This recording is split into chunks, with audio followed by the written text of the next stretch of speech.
Hello everyone. In this video, I'm going to be going over how to do Intarsia Colorwork with a little bit of stranded knitting as well.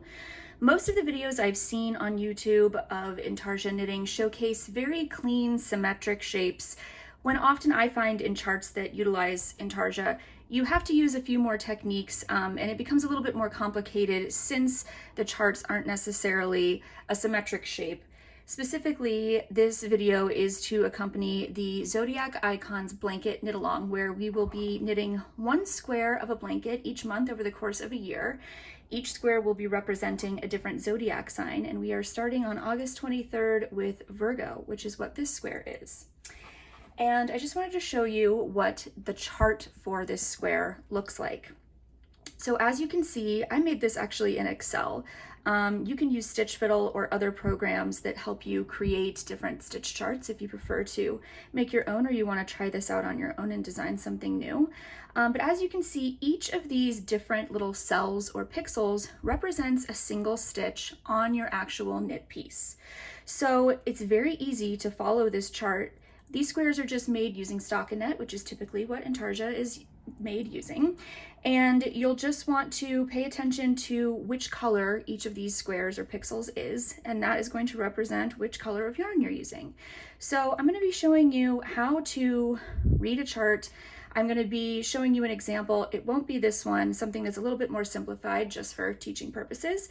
But first I wanted to go over the different kinds of knitting so you can really understand what Intarsia is. This is the back panel of my Santa Fe cardigan. And as you can see, we've got large blocks of various colors in different shapes that are not stranded across the entire piece of the knitting. So when you turn this over and you look at the back side of the work, you'll notice that those shapes are nearly identical to the way they were on the front of the work as well. You can see where the yarns have been twisted and changed at those different color changes. And this is what Intarsia is. Intarsia is when you have a large block of a shape either floating inside of another color or taking up a very big portion of the fabric, like these shapes here. And you twist your yarns when you reach a color change in order to prevent the holes from forming where those color changes take place.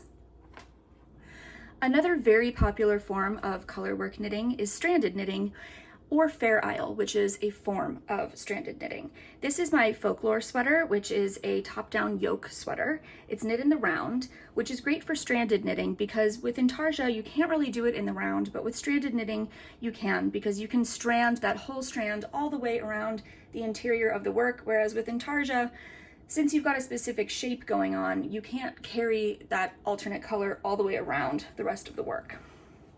On the opposite side of this fabric, you can see all of these floats. So the opposite color that you're using is stranded or floated across the back of the work. As you'll see here, you can't really see those very defined shapes like you could with the Intarsia knitwork, colorwork. So stranded knitting creates a much thicker fabric because you are stranding over those alternate colors, whereas Intarsia creates a fabric that is really the same as the stockinette fabric that you'd be creating with that yarn weight anyhow, because it doesn't have these floats on the back. One difference between stranded knitting and Fair Isle is Fair Isle was developed in the Shetland Islands in Scotland, and it utilizes only 2 colors at a time, whereas stranded knitting, really, you can use multiple colors in a row, but Fair Isle only uses 2. I believe this pattern has some rows where there are 3 colors used, so technically this is not Fair Isle, although it looks very similar. This is my coast to coast wrap, and this is knit using a colorwork technique called mosaic knitting. Now, mosaic knitting may look like stranded knitting, but really when you are working with mosaic knitting, you are slipping the alternate color rather than carrying it and stranding it across the work. So it's a slightly different technique, although the back looks somewhat similar because you do have tiny little what look like floats across the back of the work as well, but they're not as long or as pronounced as you would have with your stranded knitting or Fair Isle knitting. Finally, we have duplicate stitch. I have an entire video dedicated to duplicate stitch on my YouTube channel. I will link all of these patterns as well as the video that goes over duplicate stitch in the description of this one, so you can easily find them. This is my tiger ringer tee, and I like to use duplicate stitch when there are a lot of colors going on and you have tiny little sections where you need to utilize one color or another. So if you were knitting this with Intarsia or stranded knitting, you would have lots of bobbins hanging off the back of your work, and I find it's a little bit easier to use duplicate stitch for something like this. Duplicate stitch is also great if you want to add color work to an existing piece of knitwear, so it can be used as an afterthought. Now the back side of this looks a little chaotic, a little bit messy.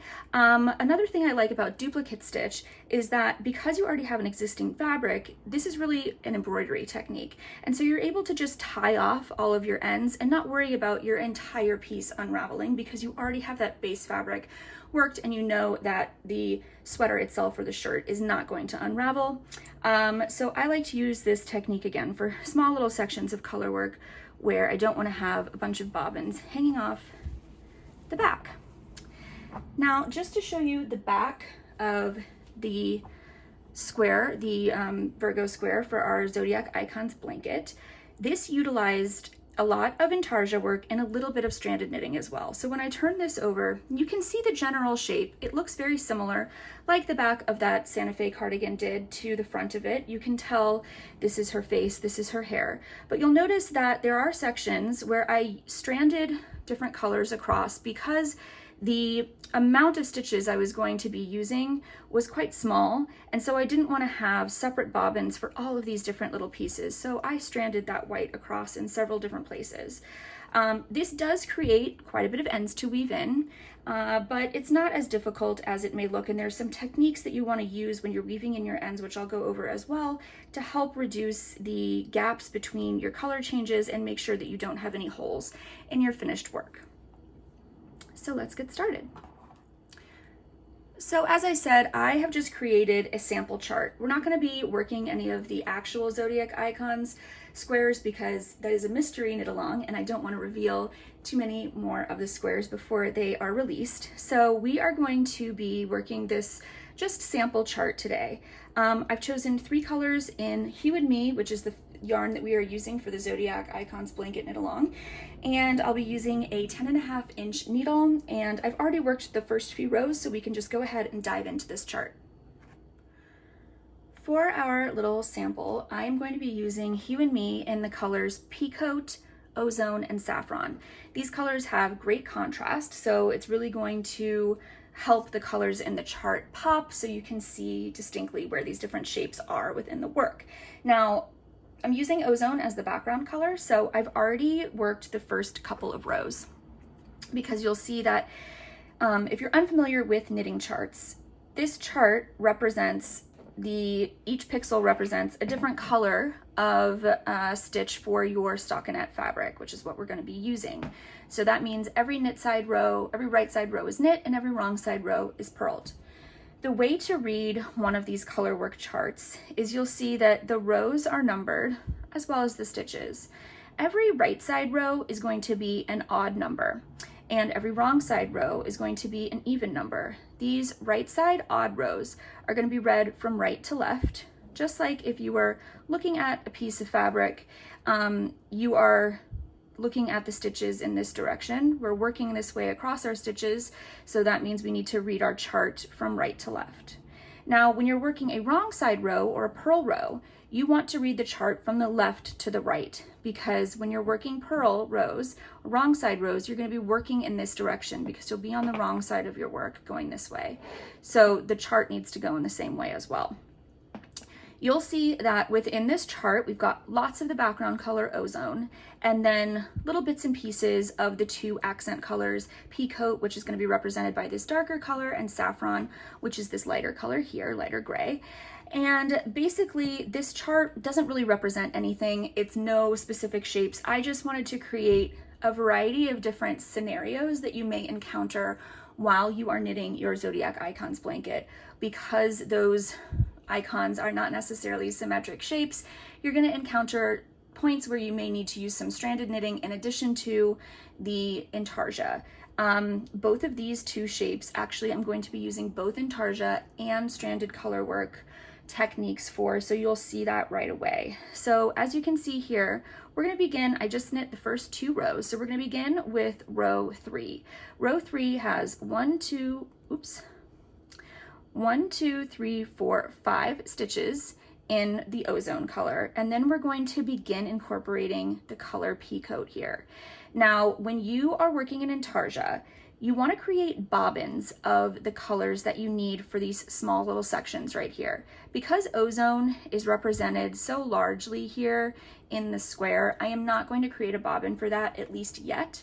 Sometimes I create bobbins ahead of time if I can clearly see how many stitches I'm going to have in a certain color, and they're just kind of floating out here in space. I know that I will need 1, 2, 3, 4, 5, 6, 7, 8, 9 stitches worth of yarn for this Peacoat color.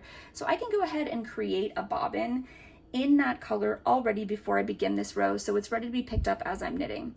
If I'm approaching a large area like this, I probably wouldn't create a bobbin for that until I get to that point in that row, in that part of the square. So I'm not going to worry about this stuff up here, but I can see clearly that these 2 shapes each have 9 stitches, and I'm only going to use that color yarn for that tiny little section, each of those. So I'm going to go ahead and create the bobbins for both of those before I begin row 3.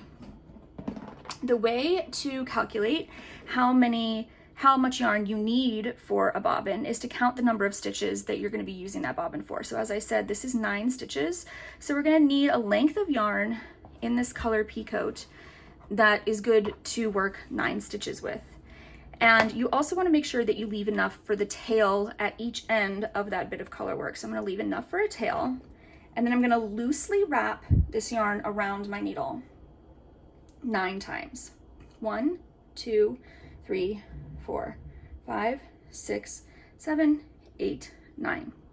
I say loosely because you never know if you miscount a square here or there and you may need a tiny bit of extra. It's always good to have not a huge excess, but just a little bit of slack in case you need it. So that's my 9 stitches. This is my tail, and then I'm going to leave a little bit more for the tail at the other end. So this is my length of yarn that I'll need for that first bobbin. I know I'm going to need the exact same number of stitches worth of yarn for the second accent color, so I'm going to go ahead and create that one by just measuring it against this Peacoat length. I can go ahead and cut that as well. Now, when I'm creating a bobbin, typically this length of yarn doesn't necessarily warrant a bobbin, because if this is just dangling off the back of your work, it's not likely to get tangled. But when you have a bobbin with 2, 3 times, 4 times or more this length of yarn, it's really important to keep all of your different strands somewhat organized so they don't get tangled on the back of the work. I have another video that demonstrates how to make these butterfly bobbins, which are what I like to use. You'll see people that have little wooden bobbins or plastic cards or cardboard paper where they're wrapping the yarn around to create their bobbins, but this technique doesn't need any other supply. It's very simple and it's not fancy, so I'm going to show you how to do that here, but I will reference that other video that goes over it in more detail in the description as well. You want to take the length the end that you're going to be using to knit with, the working end, and lay it across your palm like this, and then you're just going to loop the rest of the strand in a figure 8 shape around your thumb and pinky. And when you have just a little bit remaining on at the end here, you can pinch this off of your fingers and wrap that around a couple of times, and then just tuck the end under to hold it in place. And that is a butterfly bobbin. And the working yarn slides out from that little bundle really, really easily. So that's why it's great to have hanging off the back of your work, because it's secure, but as you need more slack, you need more yarn, it does slide out of that bundle really easily. As I said, I'm not going to create bobbins for these since they're such short pieces of yarn, but I may later in the project. So back to our chart. We are going to begin row 3 now, and so we're going to knit 5 stitches in the background color, ozone, and then 1 stitch in the Peacoat color, and then the rest of the row is just that background color, ozone. I'll try and keep this over here for reference. Okay, so I'm going to just start knitting here. We are going to do 5 stitches before we incorporate that other color. So 1, 2, 3, 4, and 5. When you're doing a color change in Intarsia, you're going to be twisting the 2 colors together in a very specific way that I'll explain, in order to prevent a gap or a hole from happening where you're changing colors. But when you're just starting with a color, you don't need to twist just yet, because you will fill that hole using the tail at the end when you're weaving your ends in. So I'm just going to drop at this point my previous color and pick up this new one and knit 1 stitch with it. Now here comes a point where we need to begin twisting our stitches, because the tail will take care of the gap that is created between these 2 here when we go to weave in our ends. But we don't want to also create a gap on this side, because we won't have a tail at that point on this side to fix this gap. So what you want to do, there's a little mantra that you'll follow throughout the project, which is old over new. And you can remember that because of the 2 O's, old over. So you take your old color, which is the one you just used, and you put it over, and then you pick up the new one from underneath. So old over new. Sometimes this will be coming from over here, sometimes it will be coming from underneath your work, but this simple, because we just did 1 stitch, it's very accessible right here for us. So we will go ahead and now knit the rest of this row in that ozone color. Sometimes you're going to be incorporating different colors on the right side of the work like we just did, and sometimes you'll be incorporating colors on the wrong side of the work, which is what we're going to do in our next row, row 4. So beginning row 4, you'll see there are 3 stitches followed by 1, 2, 3, 4, 5 stitches in our next accent color, which is the color saffron here.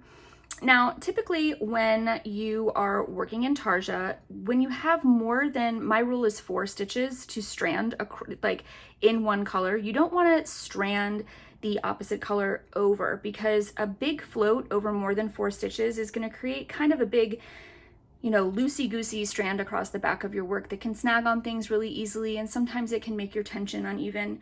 But you can do something called trapping or catching that float, which is what we're going to do, because it's really only this 1 row right here where we've got those 5 stitches. The rest of this little bit, we don't have more than 3 stitches, more than 1 right there. So, you know, we don't want to create too many bobbins of all of our separate colors. You could technically create 1 bobbin of white for this section, another bobbin for this section, and another bobbin for this one, but then we would have 5 bobbins hanging off the back of our work, which isn't fun.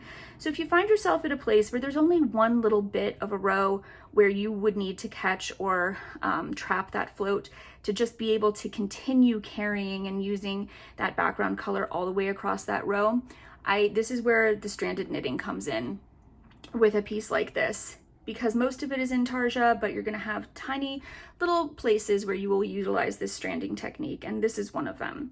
So that's why, again, this shape doesn't really, these shapes don't really represent anything, but I just wanted to show you different scenarios that you may come across. So we're going to go ahead and purl 3 in ozone, and then we're going to pick up saffron and purl these 5 stitches, but on that middle stitch, we're going to trap ozone on the back of the work, so that we have it available to us when we reach this section here. So I'll go ahead and purl 3, 1, 2, and 3. Now I can pick up saffron. Again, you're going to leave a tail, and because we're just beginning to incorporate this, we don't need to twist anything just yet. I'm going to purl 2 stitches, and then I'm going to trap or catch this working, this ozone color, our main background color here. And all you do to do that is you just lay that strand over and pick up your second color again and begin purling. And what you can see how that has just basically lifted and trapped and stranded this background color across the work. It also, doing this, keeps your tension nice and even. Let me finish off the last 2 stitches of this section of saffron. So now I'm going to switch back to my ozone color, and you'll see that that little catching of it right there really keeps this nice and even across the stitches. If you let that slack go too much, you're going to have a big chunk in the back here that can snag on things. If you do it too tightly, then you're squishing up these stitches and it's going to mess up your tension on the front of your work. So these little floats, these little catching floats, help to really keep that tension nice and even. So now I am going to purl 5 stitches in ozone before I begin to incorporate the peacoat color again. So, old over. At this point, because our next color is coming from so far away, we don't really need to twist it. Just make sure that you're putting your old color over and then picking up the new color. So I will purl 5.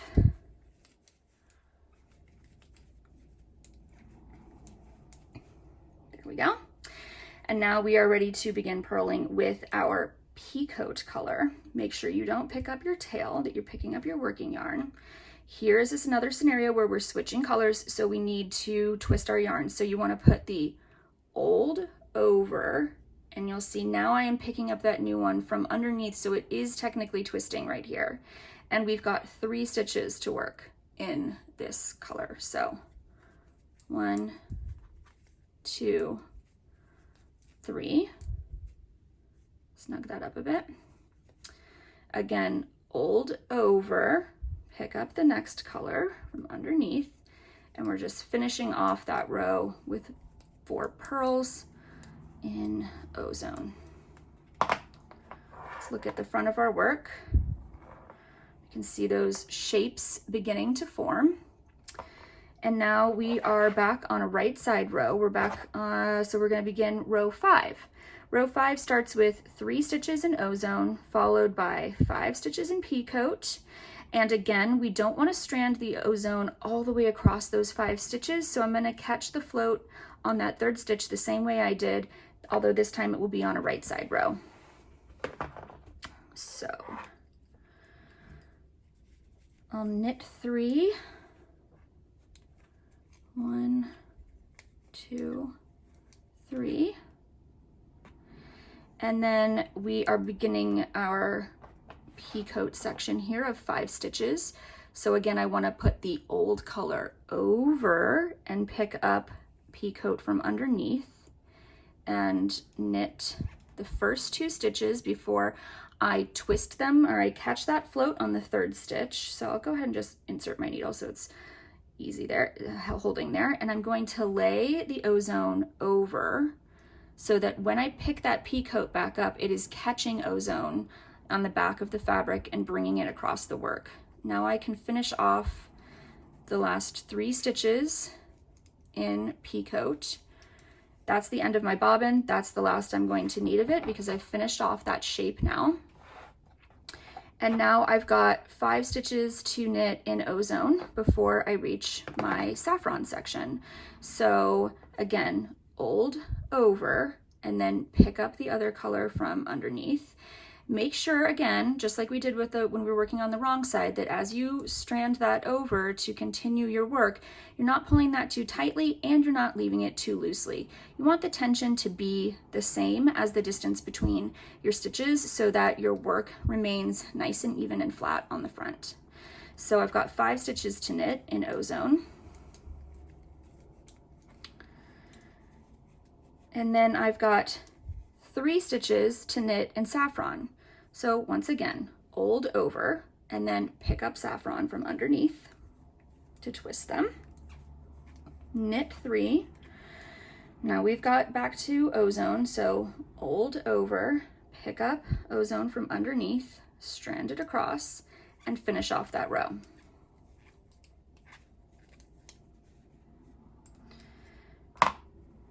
I'm gonna just snug up my work a little bit here. Once again, we can see these shapes really starting to take shape now, and we are back on a wrong side row, row 6. Row 6 is only going to utilize ozone and saffron. Saffron's just 1 stitch, so ozone we're going to purl 1, 2, 3, 4, 5 before we purl 1 in saffron, and then we finish off that whole row with ozone. We no longer need peacock for this one. So purl 5,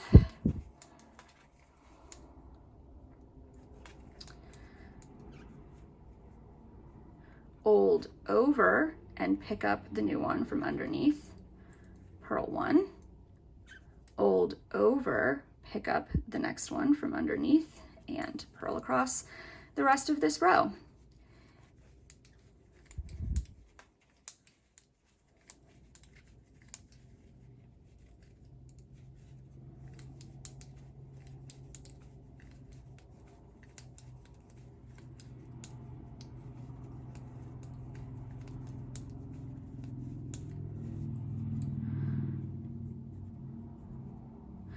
All right, that's the back of our work. Here's what the front looks like. I'm gonna wait until the end to weave in any of my ends, so you can just leave those dangling off of the back.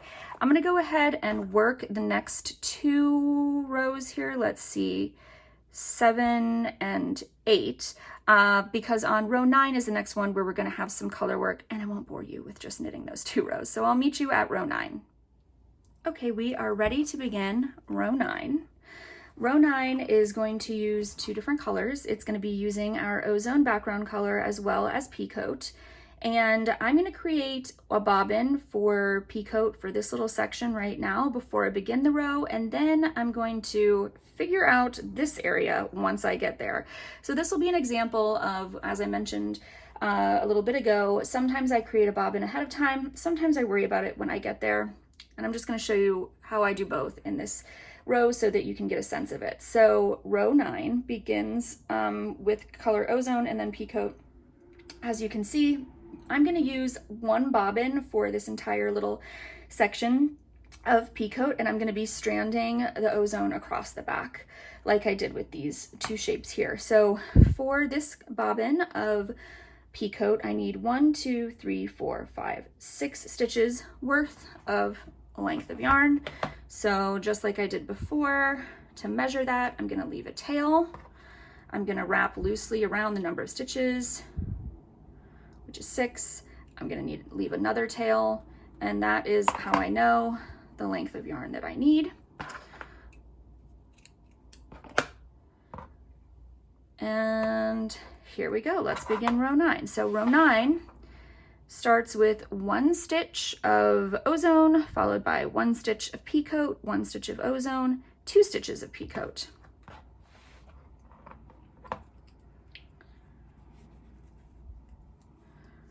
So we've got 1. We're going to pick up peacoat and knit our first stitch with it. Then we need to switch to ozone, so we're going to go fold over, pick up the new one, do 1 stitch, then fold over, pick up the new color, and do 2 stitches. And then we've got 5 stitches of ozone. So fold over, pick up the new 1, 2, 3, 4, 5.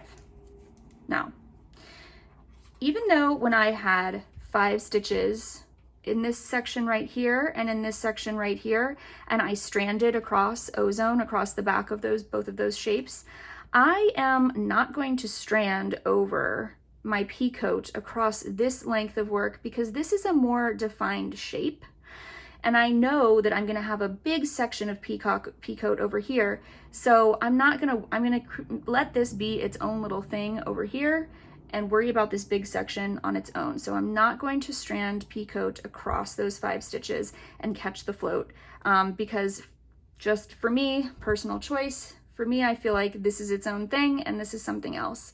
So because this section is so big with peacoat and I know that it is going to continue on for the rest of this chart, I'm actually not going to create a bobbin. I'm just going to pull straight from the skein of yarn because I may not need to cut it at all for the rest of this. And if I do run into a scenario where I need to cut it, I will cut it when I get there.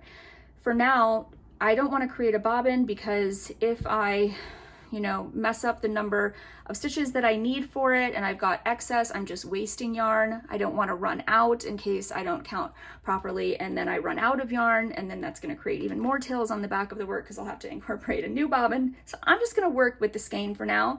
If we get to a point where we need to cut that off and create a bobbin with it, I'll do it. So we are going to do 2 stitches in Peacoat from the skein and finish off that row in Ozone.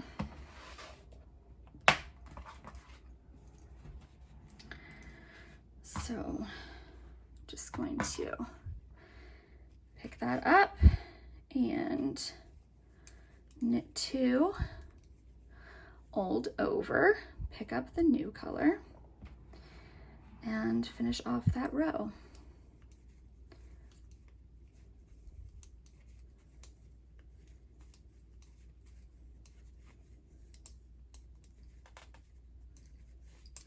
Now we're ready for row 10, which is a purl side, wrong side row. Row 10 is exactly the same as row 9, so I don't even really need to reference this chart. I can see that the color work is exactly the same on row 10 as it is on row 9, so I can just sit that aside and I'll know as I approach a new color that it's time to change. So I'll know that when I get here, again, I'm going to purl those 2 in Peacoat, and when I get to these stitches, I'll purl those in Peacoat as well. It's really nice to follow a chart rather than a completely written out knitting pattern for something like this, because it's so much easier to just visually look at that and see what you need to do rather than reading long lines of text. So let's give ourselves a little slack here. I'm going to purl until I reach those Peacoat stitches.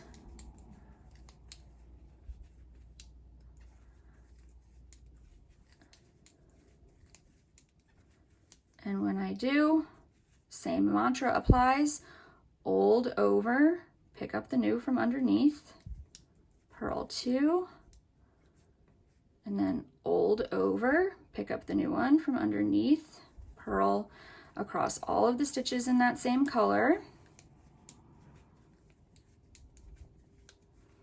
Then I reach the next section of Peacoat, which again is a separate bobbin. It's over here. So I'm going to go old over and pick up that color from right where I left it, right there. Purl 2 of these, old over, pick up the new one, purl 1, old over, pick up the new one, purl that last stitch in peacock of this little section, old over, pick up the new one, and purl that last stitch in ozone. Okay, now we are moving on to row 11. For row 11, we are going to be knitting quite a large little bit in ozone, and then we're going to switch back over to our Peacoat. Peacoat, as we know, is already attached to this very large swath over here, which I'm just going to continue with that skein.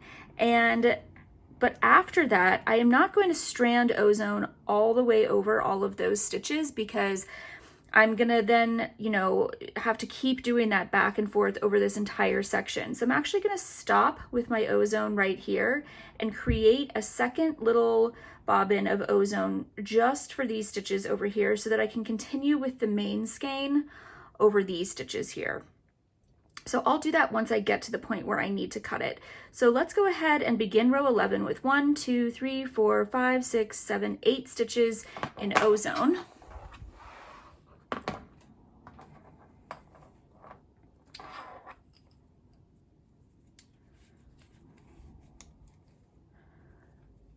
One, 2, 3, 4, 5, 6, 7, 8. Okay, now I'm going to switch back over to Peacoat. So I've got 1, 2, 3, 4, 5, 6, 7 stitches in Peacoat. And again, we're going to do that old over new. So this time the new is coming from behind and kind of under that. So it's really going to be twisting that. You want to make sure you give yourself enough slack since this strand is coming from the back there across that stitch. So 1, 2, 3, 4, 5, 6, and 7. Now, the remaining 5 stitches in ozone, like I said, I'm going to create a separate bobbin for, so that I can continue using the large skein for the big area over here. So to do that, I'm actually, since I've been pulling from the center of my ball, I am going to pull from, I'm going to create that bobbin from the part that's wrapped around the other end here. So I will need 1, 2, 3, 4, 5, 6, 7, 8, 9, 10, 11 stitches worth of yarn. So again, I am going to leave a length for my tail. 1, 2, 3, 4, 5, 6, 7, 8, 9, 10, 11. If I ever needed a length that was, say, 20, I may count by wrapping my yarn 10 stitches around the needle and then just doubling that, meaning that would be 20 stitches long.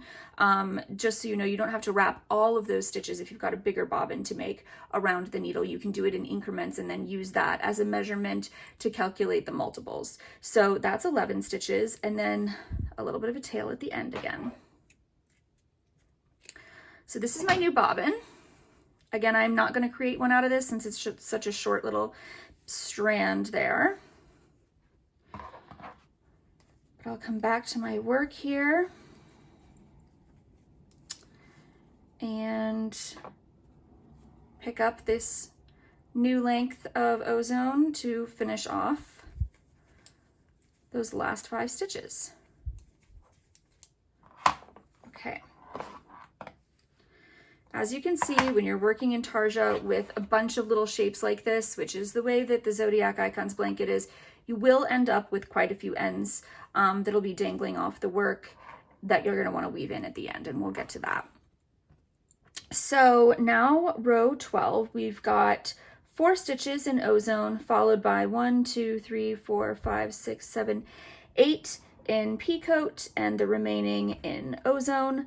I think you've got probably a good handle on how this is going. I'm basically just going to be twisting my yarns at each of these little intervals where I am changing from color to color along those lines, and I'm going to meet you back at row 15 because this is just going to be very repetitive of the stuff that we have already covered. So here we are at row 15. This is a row where, again, we're going to be incorporating another color. So saffron, this is 22 stitches, I've already counted. So I'm going to be creating a bobbin for saffron since this is its own little freestanding shape here.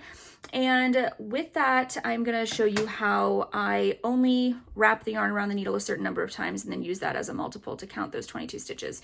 So 22, say divided by 2 is 11. So I'm going to leave a tail.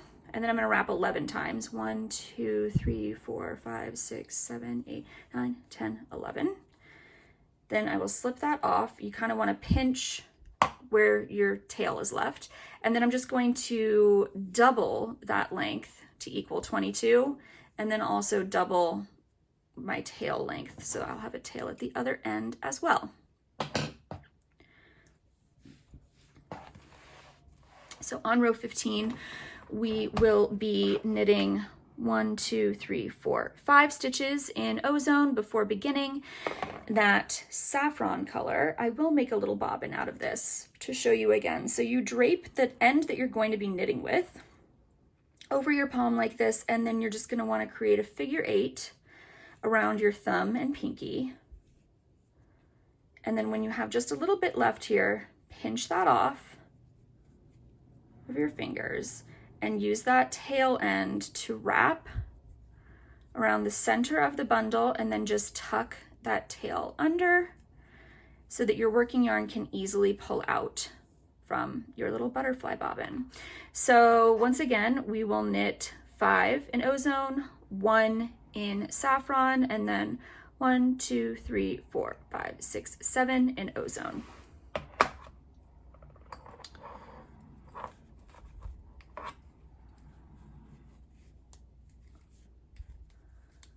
One, 2, 3, 4,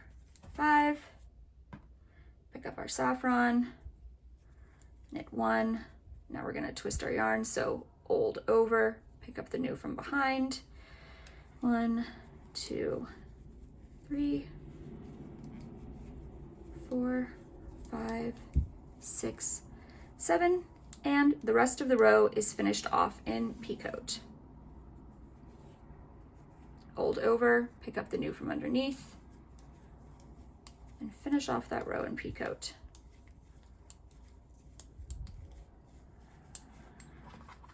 Once again, the remainder of this chart is just going to be utilizing the techniques that we've already learned. So when we approach this area here, we are going to create another bobbin out of saffron, and we will strand our peacoat over that saffron area, so we don't have to cut any more bobbins for peacoat. We can just continue to work from the skein for that color. And then we can also strand over the ozone over this saffron section, because this last row does have several stitches in a row. Even these last two have lots of saffron stitches in a row, but we can use that technique that we used down here for capturing the float of ozone on that middle stitch. So we're only really stranding over 3 or 4 stitches at a time before we catch that float and continue on. I'm going to go ahead and finish this chart off so that we can go over how to weave in the ends. So here is our finished little sample. I went ahead and bound off. Here is the chart that it represents. And as you can see, we've got quite a few ends dangling off the back here. So let's go ahead and weave those in. I'm going to flip this over and look at the back of the work a little bit and kind of straighten out some of these tails. You can go ahead and cut. Sometimes there's quite a bit of yarn left over after if you've overestimated some of your bobbins. So I like to first just give those a little bit of a trim. So we've still got a nice long tail to weave in, but it's not an excessive amount of yarn dangling off. So I'll just get rid of that. And now flip it back over to the front of the work. You can pretty much rule of thumb guarantee that wherever you have a tail on the back of your work, there will be a hole on the front of your work. Because remember, when we started to incorporate each color, when we just had a tail available to us, we weren't twisting anything yet, and that tail wasn't attached to the existing work because we were just picking up the new color and moving forward with it. So that will create a hole in the front of your work. Now, part of the process of weaving in our ends with Intarsia is to close up those holes. Let me show you how to do that. We're back on the wrong side of our work. I've scooted away all of the other ends, and we're going to thread the tail that we're going to be working with on a tapestry needle. Essentially, to close the hole, what we need to do is to complete this incomplete stitch here. So as you can see, all of these stitches we've got our purl bumps coming across the back of the work, and this one is not attached to anything. So all we have to do is insert it under that purl bump to the left to finish off that stitch and close up the hole on the front of the work. Then you can go ahead and weave in your end. Now, in some cases, it'll be much easier because you'll have a larger surface area of that color to hide the end in. I just kind of like to go under a few stitches to get me to a place where it's easy to see that I can weave in this color. Again, it's like a duplicate stitch. So I'm just retracing the stitches that exist in the work already. And I usually go a few stitches in one direction, and then I come back and do a few stitches in the other direction so that that tail is really locked in and pulling from both sides so it's less likely to come undone. And you just need to go a few stitches in either direction. You can go more, I usually say an inch or two in each direction, just doing a few stitches for demonstration purposes right now. Then we'll go ahead and thread this tail and do this process again. Let's see if there's a hole where this one meets. There really isn't, but you can see it's not super anchored to the fabric. So I am going to do a similar situation where this would technically be going then, if you follow this strand of yarn, it would be going under this purl bump next. So that's where I'm going to place it. And then I will just come back and do a little duplicate stitch in the opposite direction.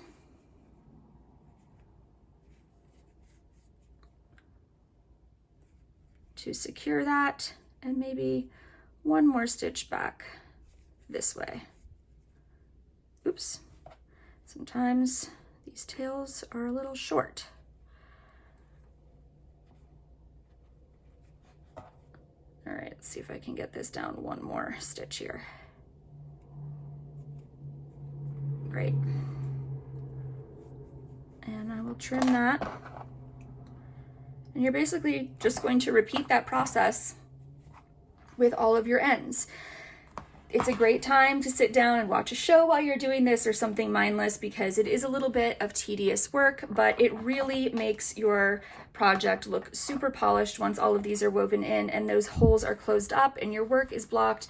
It's going to be really beautiful, and you'll be able to utilize this technique in so many different projects.